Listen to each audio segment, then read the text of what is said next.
이렇게 시작한다 그렇게 되었었습니다. 하나님 말씀 보겠습니다. 마태복음 9장 36절. 제가 한 절인데 제가 읽어드리겠습니다. 무리를 보시고 불쌍히 여기시니 이는 그들이 목자 없는 양과 같이 고생하며 기진함이라. 아멘.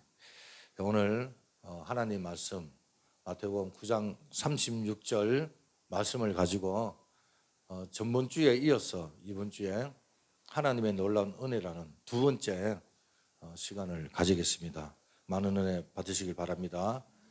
이 필립 얀시라 하는 분이 쓴 책이 있는데 놀라운 하나님의 은혜라는 책이 있거든요. 그 책에 다음과 같은 얘기가 나옵니다. 영국에서 열린 비교 종교 학회에서 세계 각국 전문가들이 모여 기독교 신앙에 대해서 그리고 그 독특성을 찾아서 한번 토론을 해보자.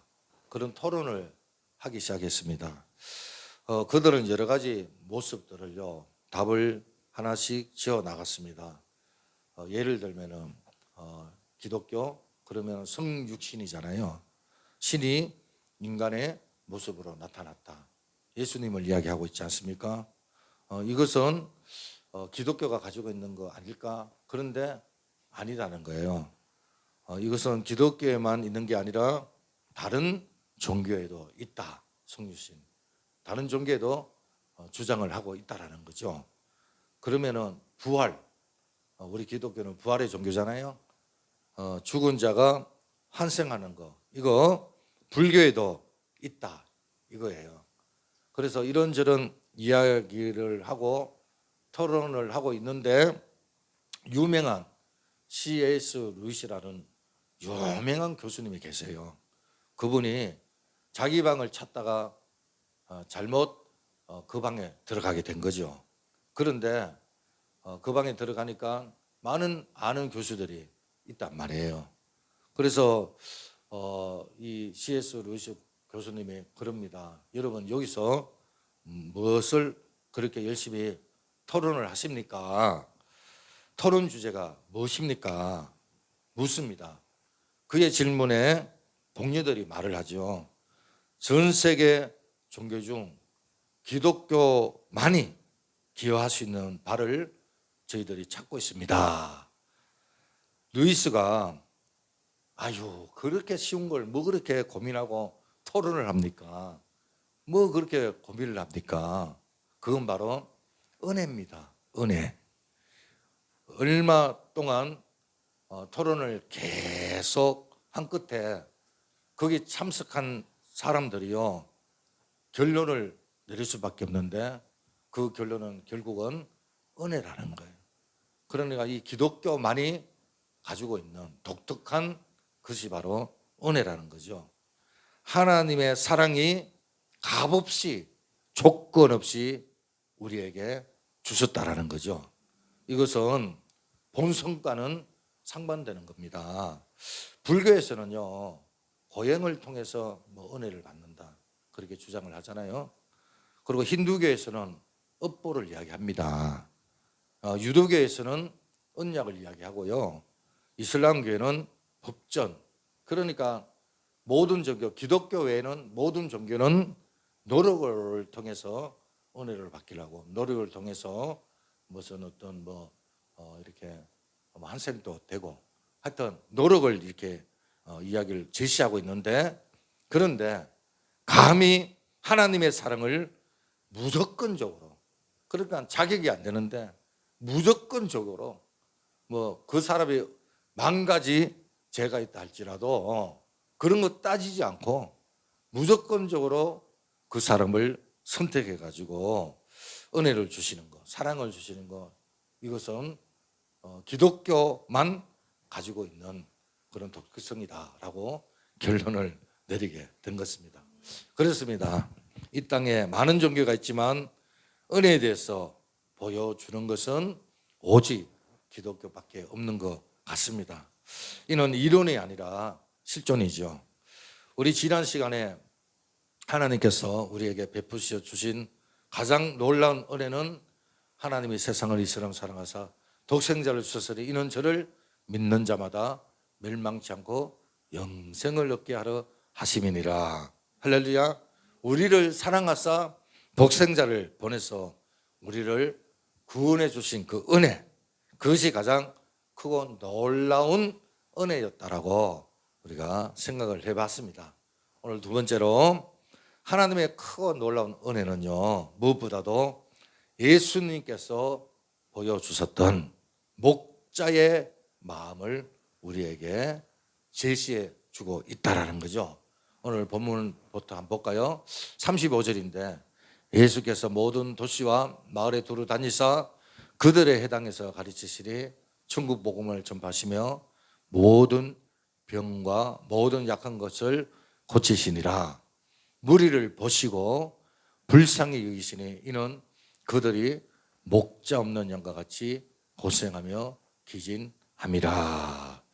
이 36절에 보니까 예수님께서 무리를 보실 때 불쌍히 보셨다 이렇게 이야기하고 있어요. 이 불쌍히라는 말은 원어의 뜻은 창자가 끊어지는 고통, 그런 말이거든요. 이는 하나님께서 인류를 바라보는 마음이에요. 저 여러분을 바라보는 마음입니다. 어떤 마음이냐?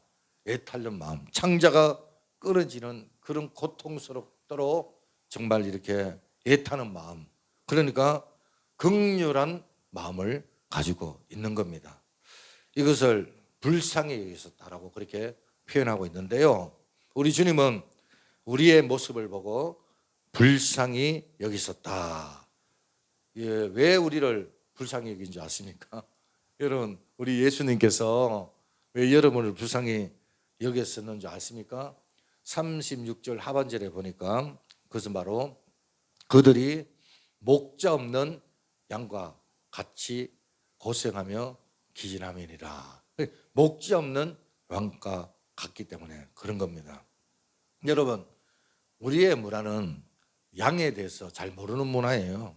우리는 양 그러면은 뭐 동물원이나 아니면 저 대관령 이래 양 목장이 있어요. 근데 양 그렇게 많지도 않습니다. 그런데 가야만이 양을 볼 수가 있는데요. 그런데 팔레스타인은요 다릅니다. 그들은 조상 대대로 양을 치던 유목민이잖아요.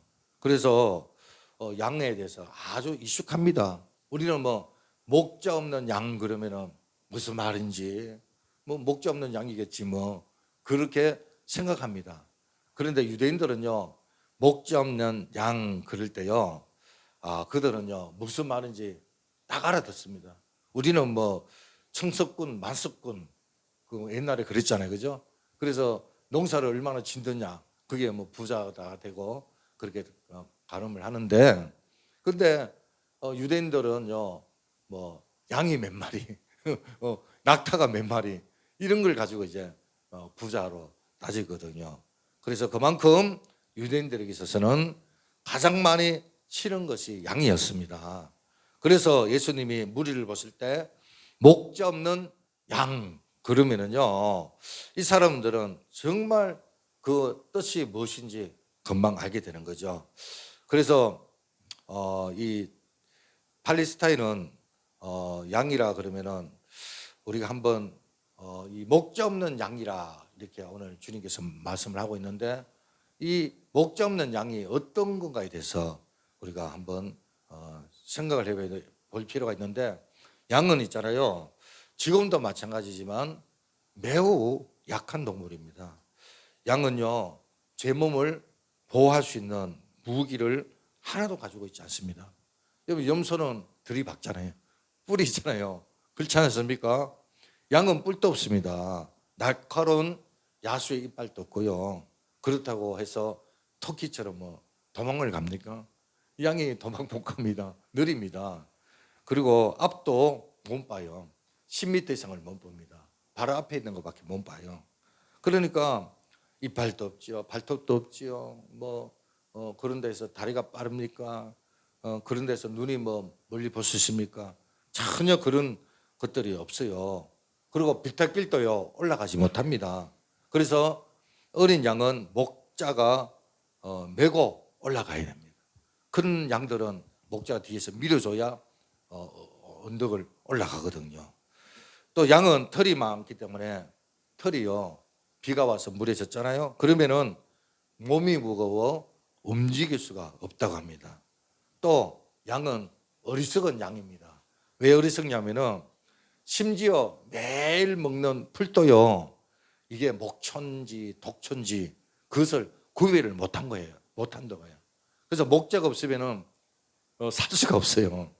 자기가 매일 다니는 길도 그 길을 찾지 못하는 거예요. 우리가 개를 키워보면은 개는 찾아오잖아요. 그리고 소도요, 옛날에 우리가 소도 이렇게 있는 지방에 사는데 소도 집을 찾습니다. 어떤 동물이든지 다 찾는데, 근데 양은 못 찾아요.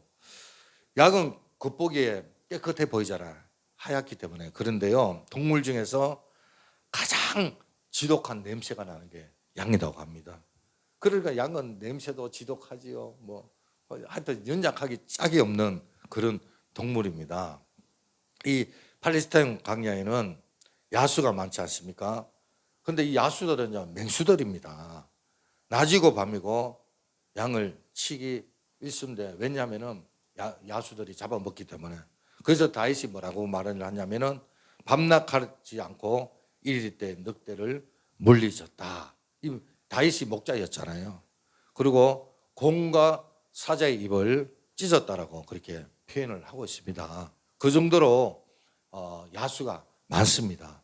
또 팔레스타인 광야에는 때때로 풀이 난 곳이 있는데, 그런데 이 풀은 순한 풀이 아니고요, 온통 날카롭고 가시투성이가 많은 작은 풀들이 그렇게 많다고 합니다.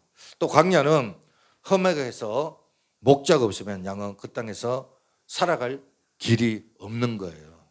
우리 주님께서는 이 백성들이 목자 없는 양과 같이 고생하며 기진한다 그러면서 그 영혼을 보신 거거든요. 여러분, 이 고생하다 이 말 언어는 보면은 몸이 갈기갈기 찢겨진다 그런 뜻이거든요. 여러분, 도망가다가 나무가지에 찢겨지고 날카로운 바위에 걸려 찢겨지고 가시등불에 찢겨져서 피통수가 된 상태, 이것을 고생하며 기진한다 그렇게 표현을 합니다. 여러분, 또 기진한다 이런 말이 있는데 힘이 다 빠질 정도로 도망가다가 그냥 나자빠져 있는 상태, 그러니까 더 이상 한 발짝도 못 가는 걸러기 상태, 지쳐서 걸러기 상태인 그 상태를 바로 기진합니다 그렇게 표현을 합니다. 이때 신속하게 달려가서 양을 일으켜 주지 않으면요, 양은 그 자리에서 죽게 됩니다. 목자 없는 양이 고생하며 기진한다, 이 말은 바로 이런 상태를 두고 이야기를 하는데요, 우리 주님께서는 자신을 따르는 이스라엘 백성들의 바로 이와 같다라고 표현을 하고 있습니다. 실제로 이스라엘 백성들은요, 그러한 삶을 살았잖아요. 참담하게 거지없었습니다. 노마 압제에 있었잖아요, 이스라엘 백성들이. 그래서 노마 제국의 각종 세금 명목으로 재산이 수탈을 당했고요, 유대 종교 지도자들은 백성들로부터 종교적 명목으로 돈을 뜯기에 헌안이 되어 있었습니다. 당시 헤롯 왕은 사치와 낭비와 방탄으로 살아갔기 때문에 백성들을 돌보는 거 안중에도 없었습니다. 그러기에 각종 병자들, 거지들이요 들끓는 비참한 사회가 바로 당시 유대 사회였다 이렇게 볼 수가 있습니다. 이 종교 지도자들이 그들 위하여 내놓은 복지 정책이 있었는데, 그게 뭐냐면은 자기 입으로 일할 수 없는 불구자나 거지들에게 혜택을 줬는데, 혜택이 뭐냐? 성전 앞에 또는 동네 어귀에서 구걸을 할 수 있는 특혜를 줬다고 합니다. 구걸을 할 수 있는 특혜, 그게 바로 복지 혜택을 줬다라는 거예요. 이처럼 당시 이스라엘 백성들의 삶의 형태는 마치 목자 없는 양과 같은 그런 상태였던 것입니다. 오늘 우리가 살아가는 이 삶의 자리도 어쩌면은 그런 처지가 아닐까 싶어요. 하나님 보시기에는 바로 목자 없는 양처럼 우리가 그런 상태에 놓여 있는 거예요. 왜냐하면은 어둠의 세력에 노출되어 있지요. 또 우리 모두 겉으로는 강한 척하지만 연약한 인생들이지 않습니까? 때로는 갈 바를 알지 못하고요, 고생하며 기진하고 있지는 않습니까? 감사한 것은 그래도 우리 주님께서 양 같은 우리를 위하여 목자로 오셨다는 것이 그나마 감사한 일입니다. 여러분, 복음서에 보면은 어느 날 한 문둥병자가 예수님께 나오잖아요. 그런 예수님께 끄럽도록 간구합니다. 원하시면 저를 좀 깨끗게 해주십시오. 그렇게 이 문둥병자가 예수님께 간구합니다. 그때 예수님은요, 그를요 불쌍히 여기지 않습니까? 그리고 손을 내밀어 더러운 문둥병자를 그의 몸에서 깨끗하게 치료해 주시는 것을 보게 됩니다. 할렐루야. 예수님은 문둥병자를 불쌍히 여기시고 남들은 다 끄리지만 이 예수님은 그 더러운 그 문둥병자의 몸에 손을 대시고 기도하심으로 병을 깨끗하게 치료해 주신 거거든요. 그리고 그 영혼을 우리 주님이 불쌍히 여겼다, 그렇게 이야기하고 있는 것입니다. 또 다음 날 예수님께서 길 갔을 때 앞을 보지 못하는 소경 두 사람을 보잖아요. 그 소경 두 사람이 소리 지릅니다. 다윗의 자손이요, 다윗의 자손이요, 우리를 불쌍히 여겨달라고 막 소리 집니다. 그때 주변에 있던 제자들이요, 그 소경에게 가서 시끄럽다고, 왜 그렇게 시끄럽게 하냐고 야단을 칩니다. 그런데 이 거지들이요, 이 소경이 그 제자들의 야단에도 아랑곳하지 않고 계속 소리 지르잖아요. 다윗의 자손이요, 우리를 불쌍히. 왜냐하면은 이 소경이 소문을 들은 것 같아요. 귀는 들리니까 나사렛에, 예루살렘에 한 청년이 나타났는데 그 청년이 많은 병자를 고치더라. 그 중에 이 소경에게 가심 있게 들렸던 게 뭐냐면 소경도 눈을 뜨게 하더라. 할렐루야. 그래서 어느 날 예수님이 지나간다는 소리를 듣고 이들이 소리 지릅니다. 많은 무리들 있는 가운데서 다윗의 자손이요, 다윗의 자손이요, 나를 불쌍히 여겨달라고, 나를 불쌍히 여겨달라고 제자들이 야단칩니다. 그러나 계속적으로 예수님을 불렀을 때 예수님께서 뭐라 그럽니까? 내가 너에게 뭘 해주길 원하느냐 그러잖아요. 예수님은 그들이 왜 소리치는지 알고 있었습니다. 하지만 묻지 않습니까? 내가 너에게 뭘 해주길 원하냐. 그랬을 때 눈뜨기를 원합니다. 할렐루야. 그 시로 눈이 떠진 줄로 믿습니다. 예수님이 그 영혼들을 불쌍히 여긴 거거든요. 그래서 그들의 눈을 뜨게 해주신 겁니다. 이처럼 우리 예수님은 사람들을 불쌍히 여기시고 긍휼히 여기시는 풍성하신 하나님인 줄로 믿습니다. 우리 모두는 양 같았어. 갈 바를 알지 못하고 방황할 때 우리 주님께서 우리에게 목자로 오셔서 우리가 가야 할 길, 가지 말아야 할 길을 가르쳐 주시고 우리를 안내해 주시는 안내자인 줄로 믿습니다. 또한 우리 영혼을 해치려고 달려드는 어려운 세력들을 다 우리 주님께서 물리치시고 우리를 지켜주신다는 거예요. 그러니까 악으로부터 우리를 보호하시는 거예요. 우리 인생길에 가파른 언덕길에 오를 때 우리 주님께서 우리를 뒤에서 밀어주시는 겁니다. 우리는 본시 문둥병자처럼 죄로 얼룩졌고 소경처럼 앞을 못 보는 그런 연약한 자였는데, 그러나 우리 주님께서 흑암 가운데 헤매는 우리를 빛이 되시고 또 죄로 얼룩진 우리를 죄를 사해 주시고 할렐루야 깨끗게 해주시고 길을 인도해 주시는 긍휼이 많으신 우리 주님이란 말입니다. 하나님께서 우리를 긍휼히 여기시사 우리 모든 멸망과 죄와 어려운 가운데서 우리를 구원해 주시는 구원자이신 줄로 믿습니다. 이분이 바로 우리가 믿는 예수님이라는 거예요. 그분이 우리의 목자로 오셨다는 거예요. 그래서 그 결과 우리가 하나님의 자녀가 되고요, 하나님의 복을 받는 그런 사람이 된 줄로 믿습니다. 사실 우리가 묵상을 해보면 만 가지 부족하지 않습니까? 우리가 잘난 게 뭐 같습니까? 그런데 뒤돌아보면 하나님의 은혜였고 하나님의 인도였고, 우리가 잘났어. 우리 주님이 우리에게 오셔서 우리에게 사랑을 베푼 거 아니라 우리가 주님께 잘한 게 하나도 없잖아요. 그렇지 않습니까? 그럼에도 불구하고 끝까지 기다리시고 끝까지 참으시고 끝까지 사랑하시는 우리 주님을 보게 됩니다. 그래서 그런지 몰라도 하나님께서는 사도 바울을 통해서 디도서에 이런 말을 하고 있습니다. 3장 5절인데요. 우리를 구원하시되 우리가 행한 바 어려운 행위로 말미암지 않고 오직 그의 긍휼하심을 따라 중생의 시선과 성령의 새롭게 하심으로 하셨나니. 아멘.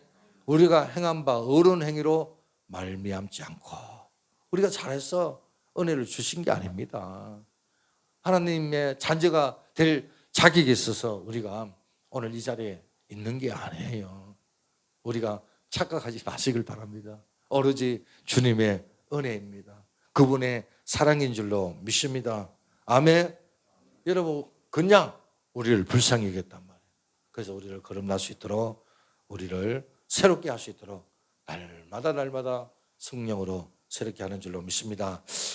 헨리 나우엔이라는 네덜란드 출신이고요, 사제인데 참 유명한 분입니다. 하버드 나오시고 하버드에서 학생들을 10년 이상 가르치시고 예일 대학 쪽에서도 가르치고 또 노트르담 대학 쪽에서도 학생을 가르치고 거의 40년 동안 영적 삶에 대한 책을 쓰신 분이에요. 많은 책을 썼습니다. 우리 기독교 서점에 가면은 이 나우엔 이분의 책을 흔히 볼 수 있는데, 영성의 씨앗이라든가 상처 입은 치유자라든가 아주 상당히 깊이 있는 그런 책입니다. 이분이요, 어느 날 프랑스 파리에 있는 공동체, 지체장애인 공동체에 강사로 이제 섭외가 돼서 가게 됐는데, 강의를 하다가 그 지체 아들을 보고 충격을 받습니다. 아니, 세상에 이런 사람들이 있구나, 모여 살구나.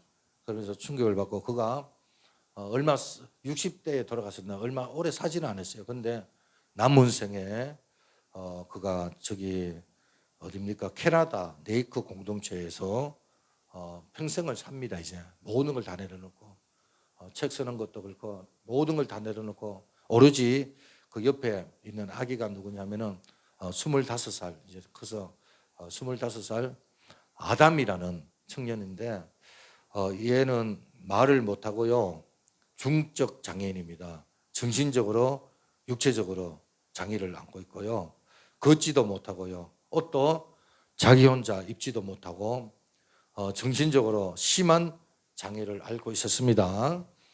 자기를 돌봐주는 사람이 세계적인 석학인지도 모른 채 살아가는 연약한 지체입니다.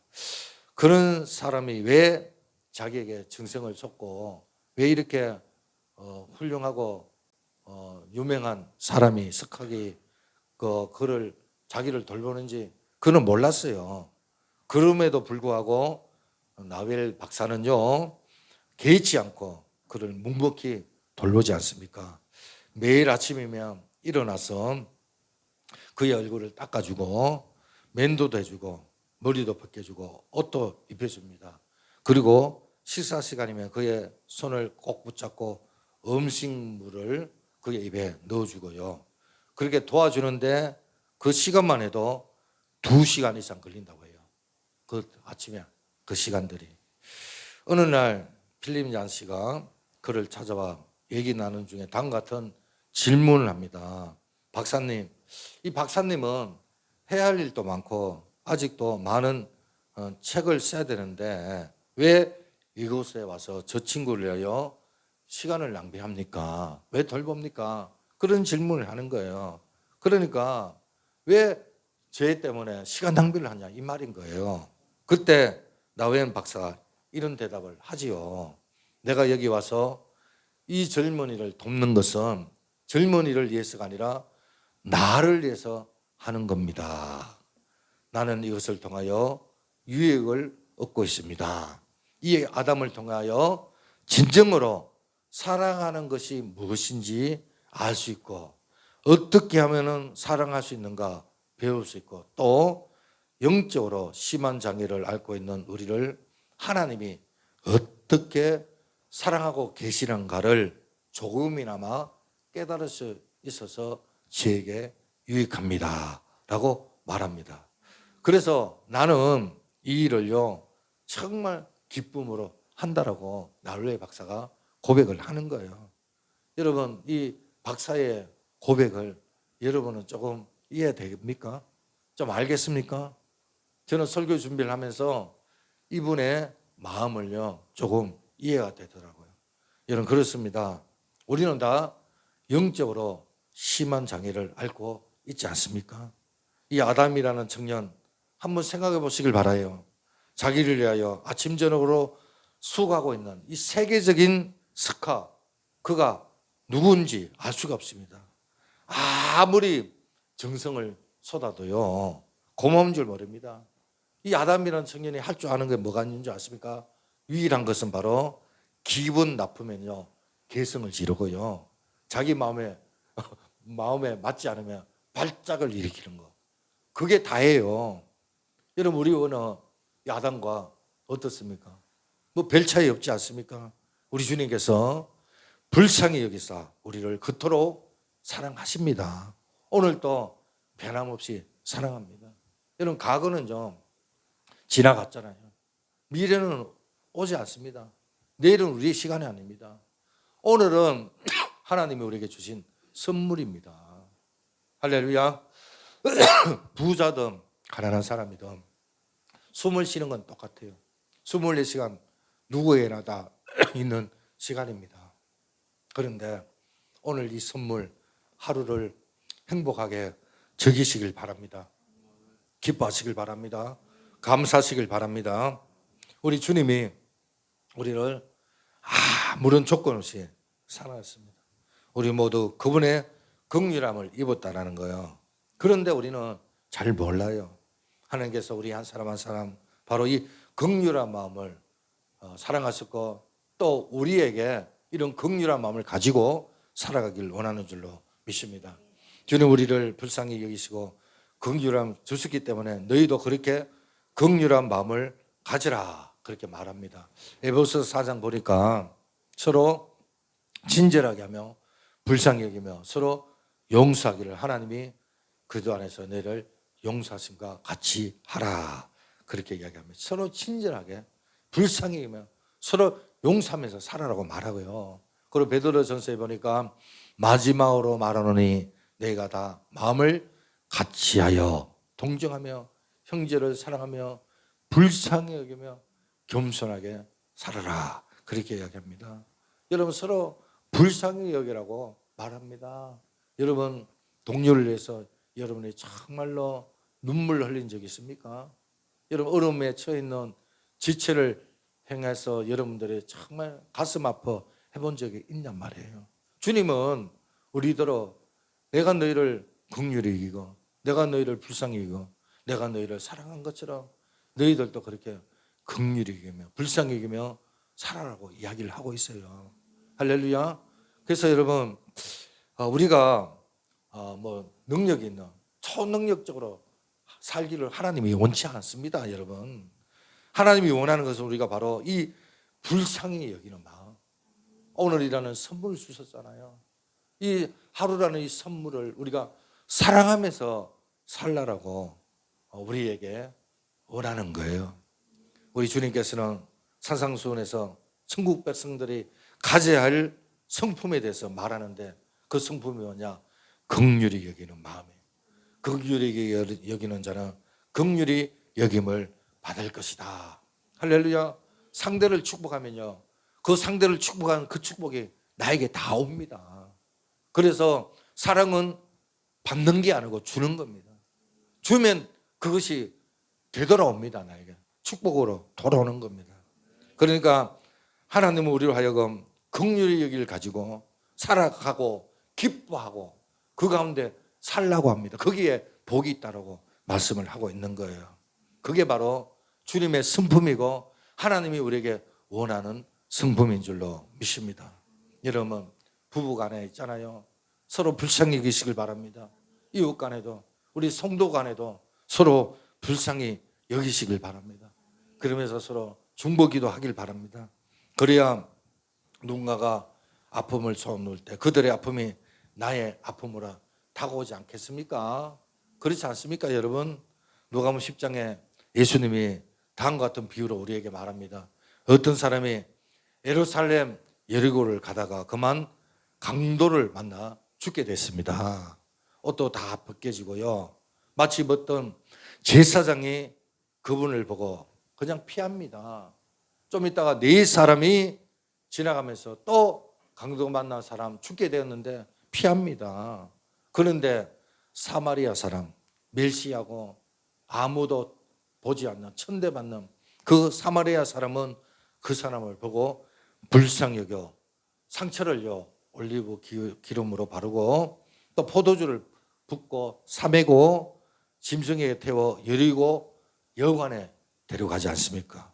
그리고 이튿날 떠나면서 여관 주인에게 돈을 더 2대단을 주면서 이 사람을 잘 돌보라고, 혹시 돈이 부족하면 자기가 돌아오는 길에 돈을 더 주겠다 그러면서 부탁하면서 떠납니다.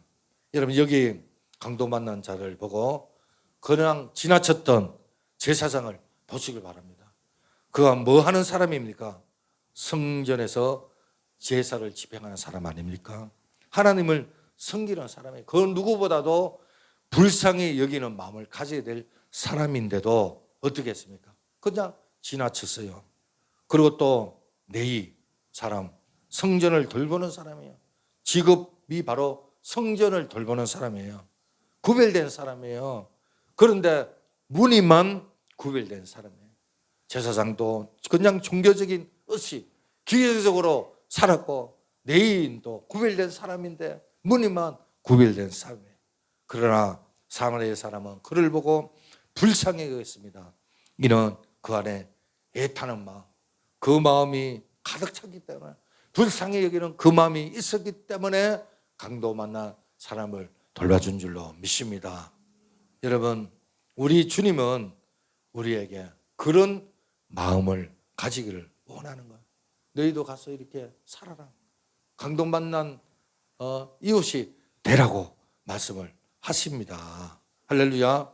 오늘날 로봇이 나오고요. 또 뭡니까? 책 GPT가 2020년도 11월 달에 처음으로 이제 사용이 됐는데 꽤 됐죠. 몇 년 됐죠. 근데요, 이 로봇이 이제 아나운서가 필요 없다고 하잖아요. 앞으로 아나운서가 다 하고 또 이 책 GPT가 등장하면서 음식 레시피를 만들고 가상 분석을 하고 시를 쓰고 소설도 쓰고 논문도 쓰고 또 뭡니까? 이 설교도요 10분 안에 다 작성을 한다고 하지 않습니까? 근데 놀라운 거는 이 책 GPT 사용자가 3개월 만에 1억 됐대. 1억. 놀라지 마세요. 이 페이스북 사용자가 1억 돌파하는데 얼마 걸린 줄 아세요? 페이스북 얼마 걸린 것 같아요? 1억 돌파하는데 3년 걸렸대요. 3년. 그러면 여러분이 잘 아는 유튜브 1억 돌파하는데 얼마 걸린 것 같아요? 2년 4개월 걸렸다고 해요. 그런데 책 GPT는 3개월 만에 1억이 넘었다고 합니다. 무슨 속도로 우리 삶 속에 스며들고 있는 거예요. 하지만 이 로봇, 이 책 GPT가 아무리 모든 걸 할 수 있다 할지라도 그에게는 불쌍한 마음이 없어요. 불쌍히 여기는 마음이 없다라는 거예요. 인성이 없다라는 거예요. 물론 입력하면은 어느 정도 불쌍히 여기는 마음을 가지고 작동을 할 수는 있겠지만은, 하지만 우리 주님이 하나님이 원하시는 그런 불쌍히 여기는 마음은 없다라는 거예요. 왜? 우리가 바로 하나님의 형상으로 지음을 받았기 때문에. 여러분이 불쌍히 여기는 마음은 주님의 마음이에요. 기계적으로 만들 수 있는 마음이 아닌 것입니다. 할렐루야. 그래서 우리가 서로 사랑하자. 사랑하는 사람아 서로 사랑하자. 사랑하는 사람이 하나님께 속하고 사랑하지 않는 사람은 하나님께 속하지 아니한다 그랬잖아요. 여러분 성경 66권 한 권으로 딱 단어로 말하면 뭡니까? 하나님은 사랑이시니라. 할렐루야. 사랑해요. 여러분 우리가 사랑할 때 하나님이 계시는 거예요. 우리 속에 하나님이 계시는 거예요. 우리가 아무리 기도를 하고 아무리 예배를 드려도요, 우리 마음에 사랑이 없다면 그 사람은 하나님의 사람이 아닌 겁니다. 하나님은 사랑으로 우리에게 오신 겁니다. 여러분 우리가 왜 예배를 드립니까? 여러분 집에서 유튜브 보고 TV 보고 얼마든지 예배 드릴 수 있잖아요. 공동체, 유기적으로 공동체를 만들어서 그리스도의 문화를 이루어가는, 할렐루야, 그런 어떤 예배를 사랑으로 드리는 거죠. 여러분 성도 간에 목회자 간에 서로 불쌍히 여기는 마음, 서로 긍휼히 여기는 마음, 이웃 간에도 마찬가지고 이런 마음이 있어야 되는 거예요. 마지막으로 이제 가정도 마찬가지입니다. 남편 보세요. 생업을 전선에서 뛰어 들어가 가지고 회사를 붙잡고 그 회사가 오늘 넘어갈지 내일 넘어갈지 알지 못하는 그런 가운데서 우리 저는 개선 좀 해줘야 될 것 같은데, 예, 좀 가세요. 예, 그런 가운데서 정말 이렇게 힘든 가운데서 살고 있는데, 그러나 그 맡은 일을 최선을 다해서 하고 있는데, 또 아내는 아내 나름대로 맡은 역할을 최선을 다해서 살고 있는데, 그런데요 서로 불쌍히 여기는 마음, 긍휼히 여기는 마음이 없으면 그 가정은요 학술집보다 더 못하지 않겠습니까? 어떻게 그 가정이 올바른 가정이라고 말할 수가 있겠습니까? 교회도 마찬가지예요. 여러분 그냥 교회 그냥 예배만 드리고 가버리고 유기적인 공동체도 없고 생명의 공동체도 없고 서로 사랑하는 마음이 없다면은, 여러분 하나님이 언제 많은 성도들이 모여서 예배 드리라고 말했습니까? 하나하나 한 사람 한 사람 서로 사랑하고. 저는요 우리 교회가요 우리가 하나님 앞에 최선을 다해야 되겠지만, 그러나 하나님이, 저는 그렇게 생각합니다, 갑자기 많은 성도 안 보내줍니다. 그러나 한 사람 한 사람 최선을 다해서 사랑하고, 정말 그 한 사람이 되고 두 사람이 되고 사랑하고 공동체를 이루고 하나님의 문화를 이루고, 그렇게 할 때 하나님이 이 공동체를 축복해 주실 줄로 믿습니다. 할렐루야. 그래서 여러분 주님께서는 저 제사를 원치 않고 긍휼을 원하신다고 말씀하십니다. 주님께서는 목자 없는 양같이 고생하고 지쳐 기운 없는 우리를 불쌍히 여기셨습니다. 더 나아가 양과 같은 우리를 위하여 친히 선한 목자로 오셔서 자신의 몸을 십자가에 내어 주셨습니다. 그런 주님이 우리 한 사람 한 사람이 서로 불쌍히 여기며 살아가기를 원하는 줄로 믿습니다. 할렐루야. 우리 다 같이 한번 찬양을 부르고 기도하기를 원해요.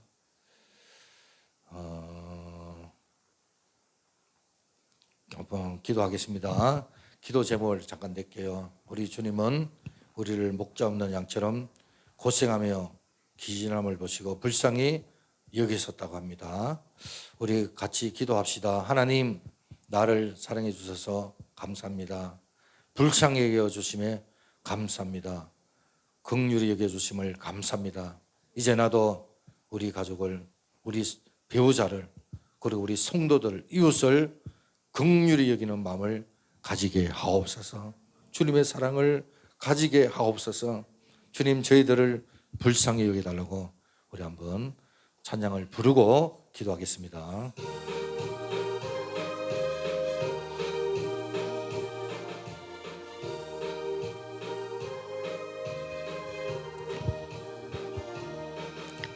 예수 사랑하심은 성경에 우리들은 약하나 예수 권세 많도다. 날 사랑하시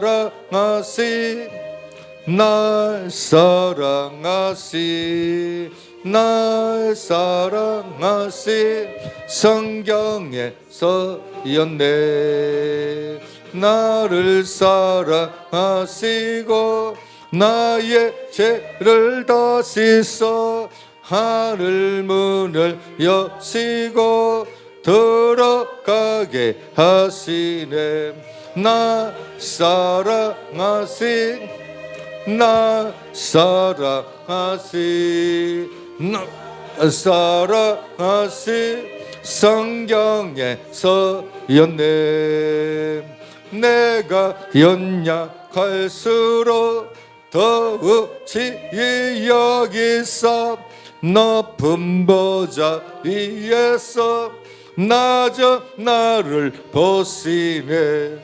나 사랑하시 나 사랑하시 나 사랑 성경에 써였네. 세상 사는 동안에 나와 함께 하시고 나 천국 가게 하소서. 나 사랑하시 날 사랑하시 날 사랑하시 성경에서. 우리 한번 기도하겠습니다. 하나님 아버지, 하나님께 기도합니다. 우리 주님은 우리를 목자 없는 양처럼 고생하며 기진함을 보시고 불쌍히 여겨 주신 줄로 믿습니다. 하나님 아버지, 나를